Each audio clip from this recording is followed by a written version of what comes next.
வண்டி குறுக்க போட்டு போயிட்டாங்களா, கொஞ்சம் கூட யோசிக்கிறதே இல்லை. அறிவும் யோசிப்பாங்கன்னு தெரியல. சோறு தானே திங்கிற, இனிவா சோறு தானே திங்கிற, என்னப்பா அப்படி கேக்குற? போட்டு ரோட அது ஏன்பா என்னப்பா? கார் குறுக்க போட்டு போயிட்டீங்க. ஏன் தம்பி நான் சொல்றேன் கேளுப்பா, என்னப்பா டென்ஷன்? ஆஃபீஸ் போற ரெடியா, வண்டி அடிச்சிட்டு போற ரெடியா. ஏன்பா ஒரு இப்படி பேசலாமா? அண்ணா நான் ஒரு நிமிஷம் என்னன்னு கேளுங்க. தம்பி அதை திட்டாப்ல தேவையில்லாம. நான் வந்து அரக்கோணம் இங்க ஒரு விஷயத்துக்கு வந்தேன். இப்ப திரும்பி ஊருக்கு போகணும். ஒரு 50 ரூபா இருந்தா கொடுத்தீங்கன்னா. யோ இங்க சண்டை போட்டு இருக்கேன், அரக்கோணம் குறக்கோணம்ட்டு.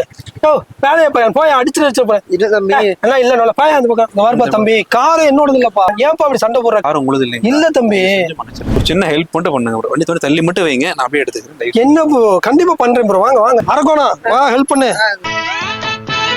ப்ரோ. நீங்க தப்பா எடுத்துக்காதீங்க, இல்ல தெரியாம பேசிட்டு. இது நம்ம ஏரியா தான். ஆ. அந்த கார்காரன் மட்டும் மாட்டினானா சொல்லுங்க, அவனை உரின்னு உரிச்சிடலாம். காடா போயிட்டா.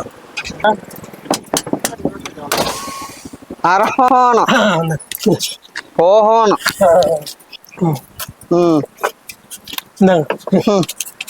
யார் யாருக்கும் பயப்பட வேண்டியதா? ஒண்ணு நான் பார்த்து போயிட்டோங்க அரக்கோணம். சரிங்க தம்பி ஒரு நிமிஷம், இந்த அரக்கோணம் வரைக்கும் போகணும்.